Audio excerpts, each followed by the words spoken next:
오늘 하나님께서 우리에게 주시는 말씀은 구약성경 말씀입니다. 이사야서 52장부터 말씀인데요. 구약성경 1032쪽에 있습니다. 이사야서 52장 13절부터 53장 12절까지의 말씀입니다. 하나님 말씀을 제가 봉독하겠습니다. 보라 내 종이 형통하리니 받들어 높이 들려서 지극히 존귀하게 되리라. 전에는 그의 모양이 타인보다 상하였고 그의 모습이 사람들보다 상하였으므로 많은 사람이 그에 대하여 놀랄거니와 그가 나라들을 놀라게 할 것이며 왕들은 그로 말미암아 그들의 입을 봉하리니 이는 그들이 아직 그들에게 전파되지 아니한 것을 볼 것이요 아직 듣지 못한 것을 깨달을 것임이라. 우리가 전한 것을 누가 믿었느냐? 여호와의 팔이 누구에게 나타났느냐? 그는 주 앞에서 자라나기를 연한 순 같고 마른 땅에서 나온 뿌리 같아서 고운 모양도 없고 풍채도 없은즉 우리가 보기에 흠모할 만한 아름다운 것이 없도다. 그는 멸시를 받아 사람들에게 버림받았으며 간고를 많이 겪었으며 질고를 아는 인자라. 마치 사람들이 그에게서 얼굴을 가리는 것 같이 멸시를 당하였고 우리도 그를 귀히 여기지 아니하였도다. 그는 실로 우리의 질고를 지고 우리의 슬픔을 당하였거늘 우리는 생각하기를 그는 증거를 받아 하나님께 맞으며 고난을 당한다 하였노라. 그가 찔림은 우리의 허물 때문이요 그가 상함은 우리의 죄악 때문이라. 그가 징계를 받음으로 우리는 평화를 누리고 그가 채찍에 맞음으로 우리는 나음을 받았도다. 우리는 다 양 같아서 그릇 행하여 각기 제 길로 갔거늘 여호와께서는 우리 모두의 죄악을 그에게 담당시키셨도다. 그가 굴욕을 당하여 괴로울 때에도 그의 입을 열지 아니하였으며 마치 도수장으로 끌려가는 어린 양과 털 깎는 자 앞에서 잠잠한 양같이 그의 입을 열지 아니하였도다. 그는 곤욕과 신문을 당하고 끌려갔으나 그 세대 중에 누가 생각하기를 그가 살아있는 자들의 땅에서 끊어짐은 마땅히 형벌받을 내 백성의 허물 때문이라 하였으리요. 그는 강포를 행하지 아니하였고 그의 입에 거짓이 없었으나 그의 무덤이 악인들과 함께 있었으며 그가 죽은 후에 부자와 함께 있었도다. 여호와께서 그에게 상함을 받게 하시기를 원하사 질고를 당하게 하셨은즉 그의 영혼을 속건제물로 드리기에 이르면 그가 시를 보게 되며 그의 날은 길 것이요 또 그의 손으로 여호와께서 기뻐하시는 뜻을 성취하리로다.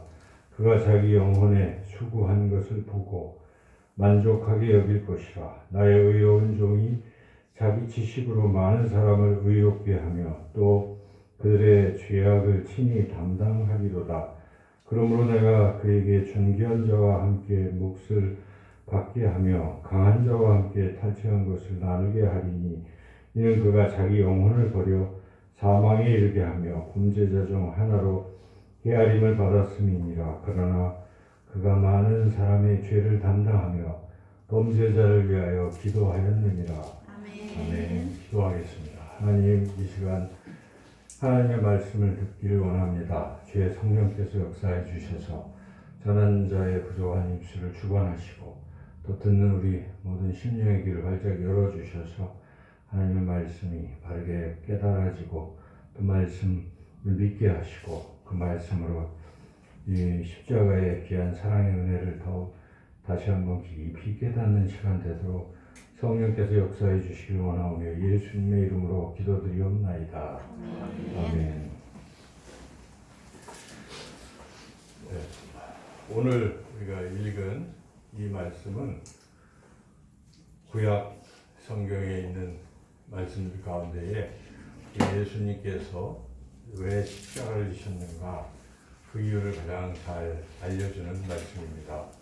이 말씀은 예수님께서 이 땅에 오시기 약 700여 년 전에 선지자 이사야를 통해서 주신 말씀입니다. 하나님께서 이 선지자들을 부르시고 그들에게 하나님의 말씀을 이렇게 주신 거죠. 그래서 그들은 그 말씀을 이렇게 전달하는 사람들인데, 바로 하나님께서 선지자를 통해서 예수님께서 그 이후에 700여 년 후에 이 땅에 오실 것이고, 그분이 오셔서 어떤 삶을 살 것이고, 왜 십자가에서 죽으셨는가 하는 그 이유를 미리 이렇게 예언해 주신 그러한 말씀입니다. 그래서 아주 귀한 말씀이죠. 그래서 오늘 이 말씀을 통해서 예수님의 그 십자가의 사랑에 대해서 다시 한번 깨닫고 은혜를 나누고자 합니다. 우리가 늘 생각하는 것이 모든 사람은 다 죄를 범했다 하는 것입니다. 그 말에 대해서 아주 어린아이들은 잘 인정을 안 하려고 할 수 있겠지만은, 나이가 좀 든 사람들 입장에서는 그동안 살아온 삶을 이렇게 돌이켜보면, 과연 나는 죄인이다 하는 것을 고백하지 않은 사람이 어디 있겠어요. 그래서 나 깨끗하다고 할 사람은 아무도 없을 것입니다. 모두가 다 죄인이죠. 최근에 이렇게 또 이제 새로운 또 내각이 구성이 되어가고 있지만은, 자꾸 이렇게 들리는 소문은 그 사람들이 또 이런 흠이 있다, 이게 자꾸 드러나지 않아요. 그래서 그렇게 따져보면은 죄 없는 사람 아무도 없을 텐데, 그래서 모든 인간은 다 죄인입니다. 근데 죄에 대해서는 항상 또 벌이 있는 것도 다 당연한 것입니다. 죄가 있으면 죄와 벌인 것이죠. 이건 짝을 이루는 것이기 때문에 죄에 대해서는 항상 거기에 상응하는 벌이 있는 것도 당연하죠. 그 벌이 뭐 경중에 따라서 크고 작은 뭐 이런 것은 있을 수 있겠지만은, 결국 이제 하나님 앞에서는 어떠한 죄도 큰지 작은지가 구별이 없고, 죄는 죄예요. 왜냐하면 하나님은 죄가 없으시기 때문에, 하나님은 의로우시기 때문에 조그만 죄도 크게 그건 죄로 여겨지는 것입니다. 그래서 어떠한 죄도 그 죄에 대해서는 죄의 삭슨, 죄에 대한 대가는 사망이다 하는 것입니다. 그래서 그 판결은 사망인 것입니다. 죄의 결과는. 그리고 그 사망을 넘어서, 사망이 그냥 단순히 죽는 것으로 그치는 것이 아니라 영원한 어떤 고통이 따르는 것이다 하는 것입니다. 그래서 형벌이 뒤따르는 것이기 때문에 성경에서 말씀하고 있는 형벌은, 예수님께서 하시는 말씀은 이 불과 유황불이 사는 그러한 지옥 형벌이라 하는 것입니다. 영원히 꺼지지 않는 불이라고 예수님 말씀하셨기 때문에, 결국 죄에 대한 심판은 영원히 꺼지지 않는 불에서 계속 고통 속에서 지속이 돼야 한다는 것이죠. 참으로 끔찍한 일이고, 그것은 정말 견딜 수 없는 그런 것입니다. 누구도 그러한 벌을 받고 싶지는 않을 것입니다. 그러나 누구나 다 또 벌을 받아야 되는 것이죠. 왜냐하면 모든 사람은 죄를 범했기 때문입니다. 근데 하나님께서는 우리를 또 만드신 우리의 주인이시고 또 우리를 사랑하시는 분이시기 때문에, 우리가 어느 하나라도 그 누구라도 그러한 형벌받는 것을 결코 원치 아니하십니다. 그래서 하나님 우리를 다시 구원하시기를 원하십니다. 그래서 하나님께서 우리를 구원하시겠다고 그러한 마음을 품으셨고 계획을 가지셨습니다. 그래서 우리를 구원할 그러한 계획을 우리들에게 알려주셨는데, 그것이 바로 이 성경책입니다. 처음부터 성경책이 있었던 건 아니겠지만은, 하나님께서 말씀으로 사람들에게, 선지자들에게 일러주셨고, 그들이 이제 기록으로 남기고, 처음에는 글이 없었으니까 구전으로 이렇게 하다가 이제 기록으로 남게 된 것이고, 그것이 우리 오늘날 우리 손에 주어진 것입니다. 그래서 이 성경은 바로 하나님께서 우리를 구원하시겠다고 하는 구원의 그 계획, 구원의 약속이 기록되어 있는 그러한 말씀입니다. 그래서 인간이 죄를 범하자마자 하나님께서 인간을 구원하시겠다는 계획을 알려주셨는데, 그게 창세기 3장 15절입니다. 우리가 흔히 원시복음이라고 하는 것이죠. 그래서 거기에 하나님께서 여자의 후손으로 하여금 그 뱀을, 사탄을 진멸하고 인류를 구원하시겠다 하는 계획을 거기에 말씀하신 것입니다. 여자의 후손은 유일한 한 분, 바로 예수님을 말하면 모두 우리는 다 남자의 후손들인데 여자의 후손은 예수님 뿐이죠. 그래서 예수님을 통해서 우리 인류를 구원하시겠다는 것을 이미 그때부터 말씀하셨고 그것들이 계속 이제 여러 가지 형태로 기록이 돼서 예수님께서 우리를 구원하시는 구원자라는 것을 우리가 알게 된 것이죠. 근데 구약은 그래서 예수님이 우리를 구원하신다는 것을 그리스도다, 메시아다 하는 것을 알려주고 있는 것인데 아주 구체적으로 결정적으로 알려주시는 것이 바로 오늘 이사야서 말씀 52장부터 53장에 걸쳐 있는 이 말씀이 바로 예수님께서 우리를 구원하시는 구원자로 오시는 것이고 어떠한 방법으로 우리에게 오시는 것까지도 자세하게 알려주셨어요. 그래서 우리가 오늘 말씀이 길긴 한데 이 말씀을 통해서 그 어떤 약속인가, 어떻게 구원을 하려고 하시는 것이고 또 그것은 과연 어떻게 예수님을 통해서 이루어졌는가를 우리가 이렇게 생각해 보면서 함께 은혜를 나누고자 하는데 첫째는 여기 이제 이 단락은 여호와의 종의 노래로 네 편이 이렇게 이사야서 있는데 마지막 네 편, 네 번째 고난받는 종의 노래라는 제목이 붙어 있습니다. 그래서 첫째 우리가 보면 이제 우리가 읽었던 말씀 가운데 14절 말씀을 한번 보겠습니다. 14절을 같이 한번 읽어보겠습니다. 전에는 그의 모양이 타인보다 상하였고 그의 모습이 사람들보다 상하였으므로 많은 사람이 그에 대해 놀랐거니와 또 53장 2절도 읽어보겠습니다. 그런 주 앞에서 자라나기를 연한 순 같고 마른 땅에서 나온 뿌리 같아서 고운 모양도 없고 풍채도 없은즉 우리가 보기에 흠모할 만한 아름다운 것이 없어다. 한마디로 우리를 구원하시는 구원자가 이 땅에 오실 때의 모습은 별 볼 일 없이 모습으로 오신다는 것이죠. 고운 모양도 풍채도 없고 그렇게 오신다는 것이죠. 과연 이 약속대로 예수님이 이 땅에 오실 때 이렇게 오셨습니다.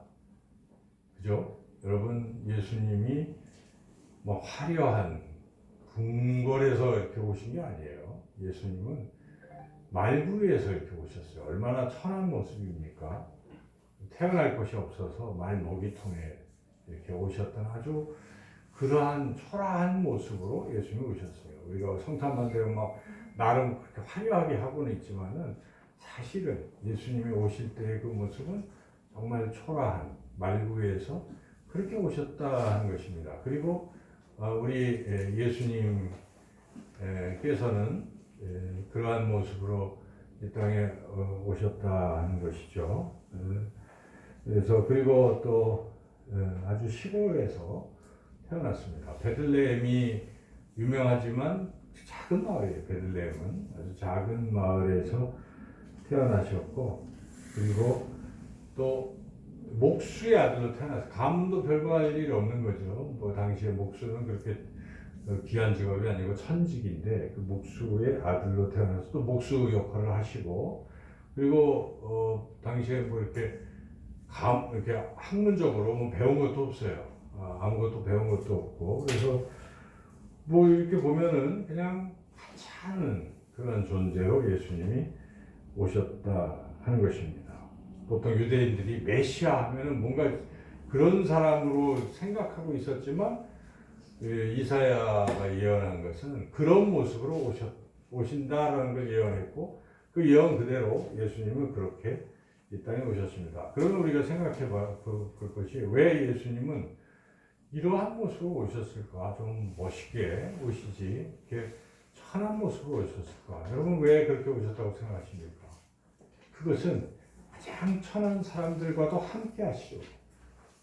예수님이 이 땅에 오셨다는 것 자체가 낮아진 모습입니다. 하나님의 아들, 그 높고 높은 보좌, 거기를 버리고 이 땅에 오셨을 때는 벌써 이미 낮아지셨지만 낮아질 때는 또 한없이 낮아진 모습으로 오신 것은 낮은 인간들, 가장 낮은 인간들과도 함께 하시려고 그렇게 오신 것이죠. 여러분 궁궐에서 왕으로 오셨다면 하층민들이 만나기가 쉽겠습니까? 못 만나는 거죠. 그래서 예수님은 가장 낮은 모습에 그런 모습으로 이 땅에 오셨다 하는 것을 생각할 때 이 세상에서 예수님을 못 만날 사람은 아무도 없습니다. 다 만날 수 있는 거 누구든지 주님은 누구든지 만나기를 원하신다는 것이죠. 그렇게 하나님께서는 모든 사람을 다 사랑하셔서 그런 모습으로 이 땅에 오셨다 하는 것이고요. 또 두 번째로 우리가 생각할 것은 왜 그렇게 오셨는가 하는 그 목적을 우리가 또 알 수가 있는데 예언된 말씀을 보면 6절 말씀을 다 같이 한번 읽어보겠습니다. 우리는 다 양 같아서 그를 행하여 각기 제 길로 갔거늘 여호와께서는 우리 모두의 죄악을 그에게 담당시키셨도다. 이렇게 또 오신 거예요. 그러니까 그분이 이 땅에 오신 그분이 우리 모든 사람들의 모든 죄를 다 짊어지시기 위해서 오셨다는 것입니다. 담당하기 위해서 오셨다는 것입니다. 하나님께서 그렇게 하신 거예요. 하나님께서 자신의 가장 사랑하는 아들을 보내주셔서 그에게 우리 모든 사람들의 죄를 담당케 하셨다 하는 것입니다. 그래서 우리가 늘 그냥 설교를 통해서 들었지만은 여러분들이 성경을 읽어보니까 과연 그렇구나. 그래서 믿음이 생기는 것이에요. 여러분 왜 내 죄가 사해졌다고 믿습니까? 우리가 주님이 내 죄를 짊어지시고 십자가에서 피 흘려 죽으셨다는 것을 어떻게 해서 믿습니까?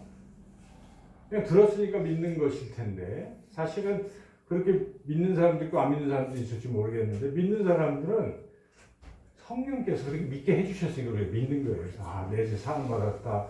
찬송 부를 때도 막 기쁘고 그러잖아요. 이거는 하나님이 믿음이라는 선물을 우리에게 주셨기 때문이긴 한데 그런데 우리가 좀 더 이 믿음이 어떤 일시적인 감정에 의해서 생긴 것이 아니고 찬양 부를 때만 생기는 믿음이 아니라 언제나 변함없는 믿음이 되려면 성경 말씀을 통해서 믿어야 됩니다. 말씀으로 믿어야 되는 거예요. 그래서 오늘 우리가 이 구약의 말씀을 읽으면서 확인을 하는 거예요. 여기 이게 있었구나. 그렇구나. 바로 하나님께서 구약에 이미 700년 전에 예수 오시기 전에 이거 다 미리 약속하셨고 예언하셨는데 이게 이루어진 것이구나 하는 것을 듣고 우리가 들음으로써 믿음은 들음에서 나는 것입니다. 그래서 굉장히 중요한 것이죠. 말씀을 잡고 읽고 듣고 깨닫는 것이. 그래서 지금 읽은 대로 예수님이 이 땅에 오신 것은 우리 모든 사람들의 죄를 짊어지시려고 오신 것입니다.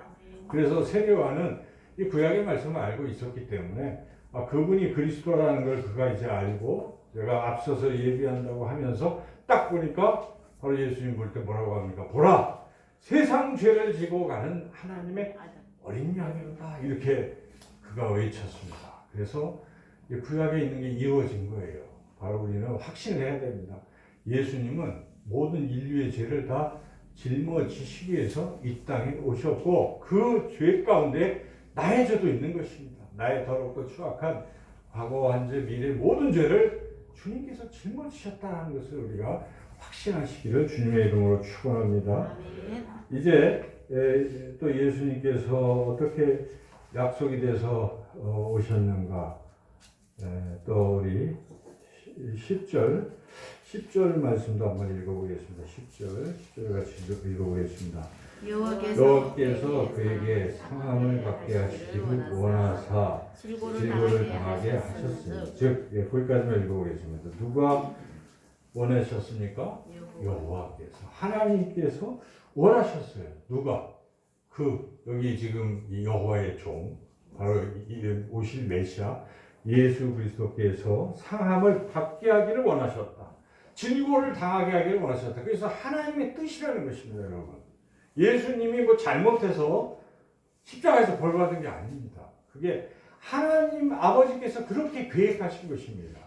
하나밖에 없는 아들에게 세상 사람들의 죄를 짊어지시게 하고 그가 죽임을 당하게 하고 고통당하게 하는 것은 하나님 아버지의 뜻이라는 것입니다. 그래서 우리가 하나님 아버지의 극진하신 사랑으로 우리가 고백하지 않습니까? 그것이 사랑입니다. 여러분의 하나밖에 없는 아들을 누군가를 위해서 줄 수 있겠습니까? 차라리 내가 죽을지언정 주기 어렵잖아요. 그런데 그렇게 하나님 아버지께서는 독생자를 우리에게 그렇게 아낌없이 내어주신 것입니다. 그러므로 우리가 로마서의 말씀에 하나님이 그 아들도 아낌없이 주셨는데 무엇인들 아끼겠느냐? 그 말씀 아니겠습니까? 우리 그 말씀을 읽을 때마다 하나님 나를 얼마나 사랑하시는지. 하나님, 그래서 우리가 기도하는 하나님 들어주시는 거예요.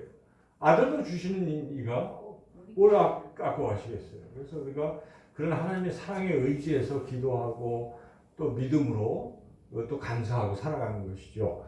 그래서 이렇게 예수님께서 우리 모든 죄를 짊어지신 이 사실은 하나님 아버지의 뜻이고, 그래서 예수님은 그 뜻에 순종해서 이 땅에 오셨다는 것입니다. 그리고 죄를 지으면 죄에 대한 것은 벌이라고 아까 말씀을 드렸는데, 그래서 예수님이 이제 벌을 받으셔야 되는 거예요.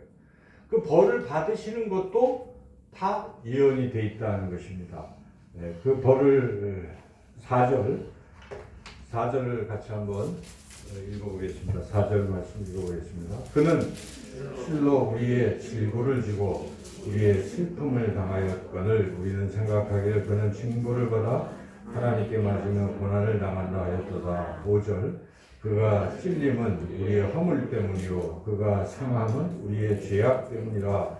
그가 징계를 받음으로 우리는 평화를 누리고 그가 채찍에 맞음으로 우리는 나음을 얻었도다. 왜 예수님께서 찔리고 예수님께서 왜 상함을 받아야 되고 또 질고를 짊어져야 하고 슬픔을 당해야 되고 징벌을 받습니까? 왜 하나님께 맞아야 되고 고난을 당해야 됩니까? 우리 때문에.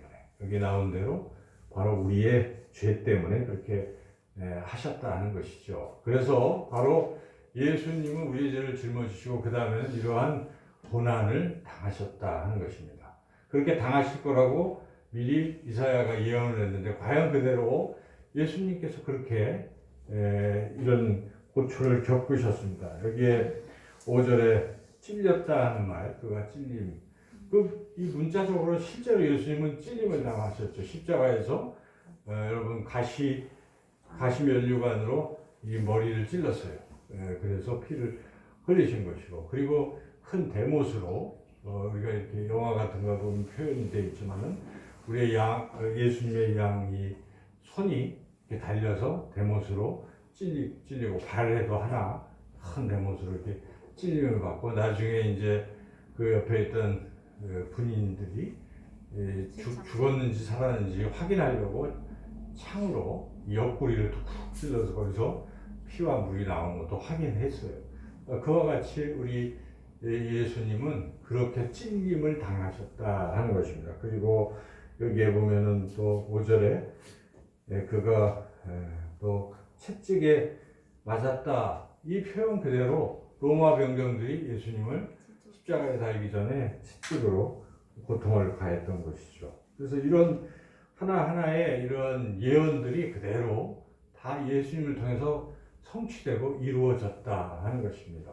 그런데 그것으로 인해서 그 결과로 예수님이 그런 고통을 당함으로써 우리는 우리가 당해야 될 고통을 예수님이 당하심으로 우리는 그 대가로 치료함을 받고 또 여기에 평화를 누리게 되고 그렇게 됐다 하는 것입니다. 바로 이것이 다 예언이 되어 있고 이대로 이 예언대로 우리 예수님이 십자가에서 죽으심으로 우리가 죄사함을 받고 하나님과 우리가 화평해진다 하는 것입니다.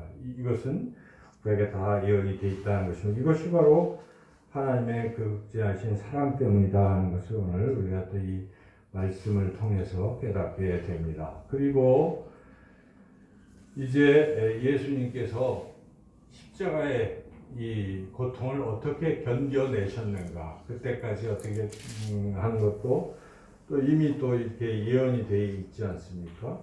7절 말씀을 같이 한번 읽어보겠습니다. 그가 곤욕을 당하여 괴로울 때에도 그의 입을 열지 아니하였으므로 마치 도수장으로 끌려가는 어린 양과 털 깎는 자 앞에서 잠잠한 양같이 그의 입을 열지 아니하였도다. 이 예언대로 우리가 이제 복음서를 계속 읽어 나갈 텐데 이번 한 주간 고난 주간에 주님께서 십자가를 지시기까지 대제사장과 또 로마 병사들에 의해서 어떤 고초를 겪었는지를 우리가 읽을 텐데 거기에 예수님은 말씀을 안 하신다는 것입니다. 고통당해도 그냥 말없이 그걸 다 견뎌내셔요. 때로는 대제사장이라든지 이런 자들이 막 신란하고 옆에 사람들이 욕하고 막 뛰어내려 봐라 등등 해도 주님은 말없이 그냥 가만히 묵묵하셨다 하는 것입니다.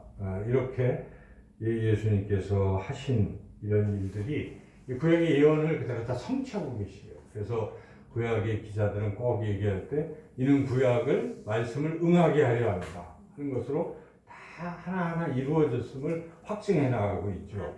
그래서 우리 예수님의 이러한 십자가의 고통과 죽음이 결코 우연히 또는 무슨 어떤 정치적인 범죄적인 걸로 몰려서 됐던 것이 아니라 하나님이 창세전에 이게 다 계획을 해놓으시고 그 계획을 이루어 나가시는 것이라는 것을 우리가 믿어야 된다는 것입니다. 그래서 우리의 죄를 사하시기 위해서 하나님 아버지께서 계획하시고 예수님께서 순종하셔서 하나하나 다 이루어 나간 놀라운 사건이라. 이게 바로 십자가의 사건인 것입니다. 이것을 우리가 확신하고 십자가를 바라볼 때마다 주님이 나의 모든 죄를 짊어지고 십자가에서 죽으셨구나. 내가 받아야 할 고통을 대신 받으셨구나 하는 것을 여러분이 깨닫고 확신하시기를 주님의 이름으로 축원합니다.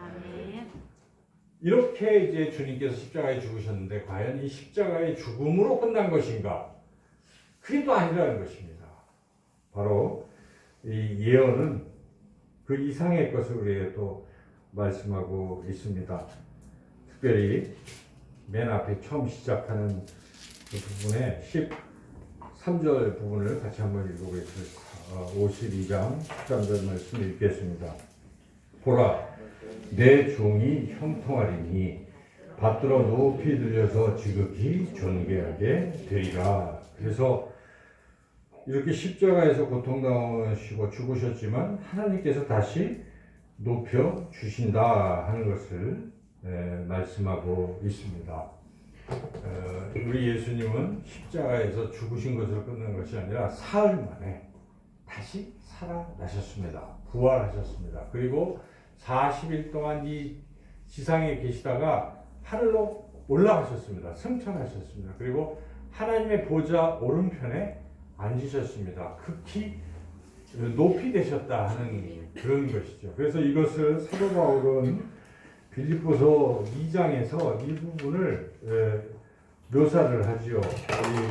이렇게 말씀하고 있습니다. 빌립보서 2장 6절에서 11절까지의 말씀인데요. 제가 한번 읽어보겠습니다. 그는 근본 하나님의 본체시나 하나님과 동등됨을 취할 것으로 여기지 아니하시고 오히려 자기를 비워 종의 형체를 가지사 사람들과 같이 되셨고 사람의 모양으로 나타나사 자기를 낮추시고 죽기까지 복종하셨으니 곧 십자가에 죽으심이라. 이러므로 하나님이 그를 지극히 높여 모든 이름 위에 뛰어난 이름을 주사 하늘에 있는 자들과 땅에 있는 자들과 땅 아래에 있는 자들로 모든 무릎을 예수의 이름에 꿇게 하시고 모든 입으로 예수 그리스도를 주라 시인하여 하나님 아버지께 영광을 돌리게 하셨느니라. 이렇게 하나님 아버지께서는 예수님의 십자가 사건 뒤에 그를 지극히 높이셔서 부활하게 하시고 또 승천하게 하셔서 하나님 우편에 앉게 하셨다 하는 것입니다.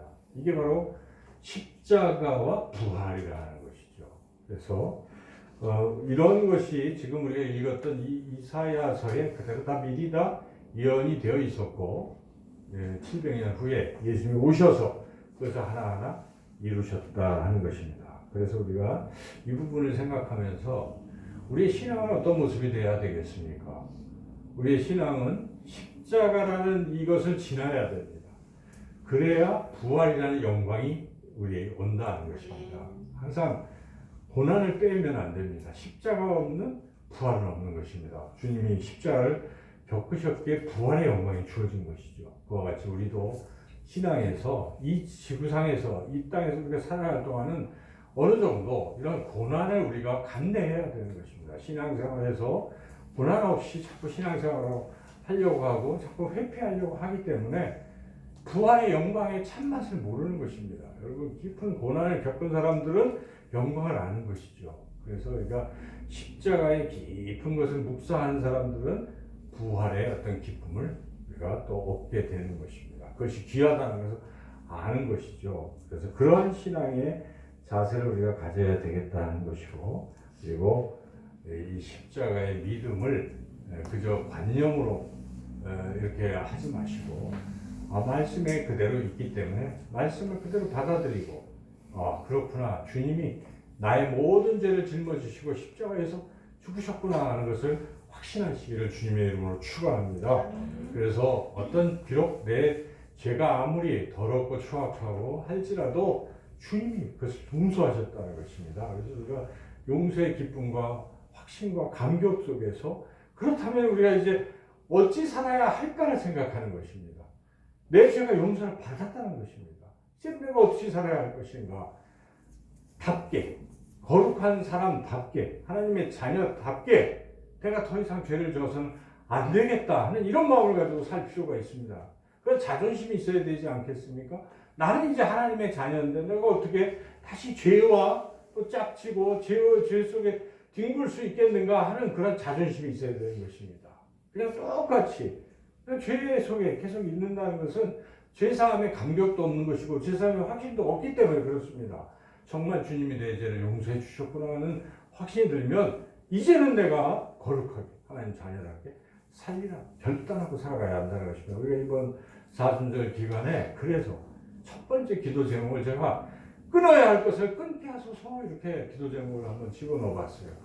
저 역시도 그런 부분들이 있고 연약한 부분들이 있기 때문에 하나님 정말 내가 이 부분을 끊게 해주세요 하고 그냥 지금까지 끊었어요. 네. 그렇게 우리 신앙이 변화되는 것입니다.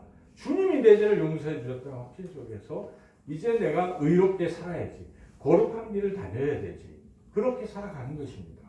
그렇게 성화의 길을 날마다 우리는 걸어가는 것이고, 물론 그러다가 다시 연약한 인간이기 때문에 마귀의 유혹이 와요. 또 환난으로 나를 공격할 때 쓰러져요. 그러나 다시 오뚜기처럼 또 일어나는 그 십자가를 생각하며 십자가는 내 죄를 용서해 주셨는데 하는 마음으로 다시 일어나는 그런 신앙의 삶을 살아가시고, 그리고 그 십자가의 은혜에 감격한다면 거룩한 삶뿐만 아니라 이제는 나의 생명을 조금 더 귀한 것으로 여기지 아니하고 나를 구원하신 그 주님을 위해서 살아야지 하는 결단할 필요가 있습니다.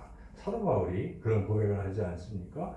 그전까지 내가 죄인 중에 괴수였지만 주님의 은혜로 내가 죄사함을 받았다는 감격 속에서 이제 주 예수께서 주신 사명, 곧 은혜의 복음을 전파하는 일을 마치려 하면은 나의 생명을 조금 더 귀한 것으로 여기지 아니하고 나의 달려갈 길을 달려가겠노라 결단하고 그렇게 살아가는 것입니다. 바울은.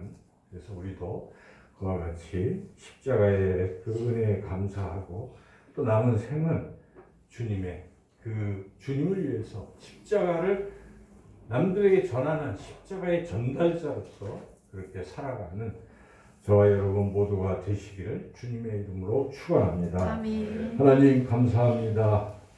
죄인 중에 괴수인 우리를 불쌍히 여겨주셔서 독생자 예수 그리스도를 통해서 우리의 모든 죄를 짊어지시고 십자가에서 고통당하시고 죽으심으로 모든 죄를 다 용서해 주신 그 귀한 사랑과 은혜를 감사합니다. 이 십자가의 사랑과 은혜가 우리 심령 속에 늘 흐르게 하시고 그래서 죄사함의 확신 속에 이제는 하나님의 자녀답게 살리라 결단하며 성령에 의지하여 성령의 이끄심대로 날마다 거룩하게 살아가는 우리의 삶이 되게 하여 주옵소서. 십자가의 사랑을 아직도 모르는 이들에게 이 십자가의 사랑을 전하는 우리의 삶이 되게 하여 주시기를 간절히 원하옵고 예수님의 이름으로 기도드리옵나이다. 아멘.